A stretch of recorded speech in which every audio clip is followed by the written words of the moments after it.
செய்திகள் தொடர்கின்றன. சென்னையில் உள்ள இந்திய தேசிய ஆடை வடிவமைப்பு தொழில்நுட்ப கல்வி நிறுவனம் கலாச்சாரம் மற்றும் பாரம்பரியத்தை பறைசாற்றும் வகையில் அமைந்துள்ளதாக மத்திய ஜவுளித்துறை அமைச்சர் கிரிராஜ் சிங் தெரிவித்துள்ளார். சென்னையில் அந்நிறுவனம் ஏற்பாடு செய்திருந்த கைவினை கலைஞர்கள் கண்காட்சியை அமைச்சர் இன்று பார்வையிட்டார். அப்போது கண்காட்சியில் இடம்பெற்றிருந்த தஞ்சை ஓவிய கைவினை பொருட்கள், மாமல்லபுரம் கற்சிற்பம், தமிழ்நாட்டின் கைத்தறி பட்டுப்புடவைகள் உள்ளிட்டவற்றை பார்வையிட்டார்.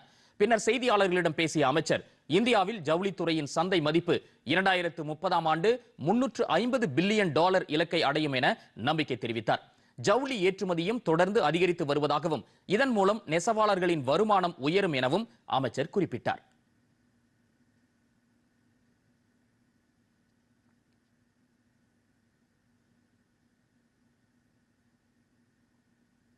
முன்னதாக ஜவுளித்துறை, கைத்தறி, கைவினைப் பொருட்கள் தயாரிப்பு பிரிவைச் சேர்ந்த உயர் அதிகாரிகளுடன் துறையின் செயல்பாடுகள் குறித்து அவர் கலந்துரையாடினார்.